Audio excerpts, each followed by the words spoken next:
நண்பர்கள் அனைவருக்கும் அன்பான வணக்கம். அடியேன் ரேணுகா தேவி கணேஷ்குமார். இந்த வருடம் மே மாதம் 18ஆம் தேதி ராகு பகவான் கேது பகவானோட பெயர்ச்சி இருக்குது. ராகு பகவான் கேது பகவான் பலன் எப்படி தரதுன்னா, ராகு பகவான் சனி போலவும் கேது பகவான் செவ்வாய் போலவும் பலன் தரக்கூடியவர்கள். இவங்களுக்குன்னு சொந்த வீடு கிடையாது. அதனால் தான் இருக்கிற இடத்த வச்சும் தன்னோட சேர்ந்த கோள்களை வச்சும் தான் பார்க்குற கோள்களை வச்சும் தான் பலன் தர்றது. அதுபடி பார்த்திங்கன்னா, உங்கள் ராசிக்கு கன்னியா ராசிக்கு 6ஆம் இடத்துல கும்ப ராசிக்கு ராகு பகவான் வரார்.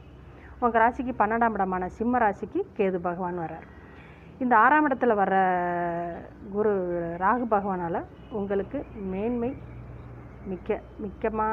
அதாவது அதிர்ஷ்டவசமான பலன்கள் நிறைய. கடன் அடையும், உங்களுக்கு பணவரவு தனவரவு உண்டாகும், சொத்து சுக சேர்க்கைகள் உண்டாகும். அதாவது உபஜய ஸ்தானத்தில் வரும்போது இந்த பாவக்கோள்கள் நல்லபடியான மேன்மையான பலன்களை தருது. இந்த 6ஆம் இடம் உபஜயஸ்தானம் அப்படிங்கிற இடத்துல இந்த ராகு வர்றது மிக்க மேன்மையான பலன்கள். நீங்கள் எதிர்பார்க்காத அளவில் உங்கள் முன்னேற்றம் இருக்கும். இந்த ராகு பகவானை குரு பகவான் பார்வையும் வருது. இந்த மே மாதம் 14ஆம் தேதி குரு பயிற்சி இருக்குது.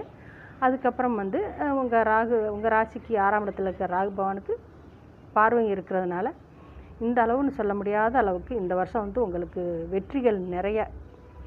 அதே மாதிரி பார்த்திங்கன்னா, 12ஆம் இடத்துல இருக்க கேது பகவானோட உங்களுக்கு தூக்கம் சற்று குறைபாடு ஏற்படும். அதாவது அந்தளவுக்கு உங்கள் உழைப்பு இருக்கும், உங்கள் முயற்சி இருக்கும், உங்கள் வெற்றி பாதை அதை நோக்கி போய்கிட்டு இருக்கும்.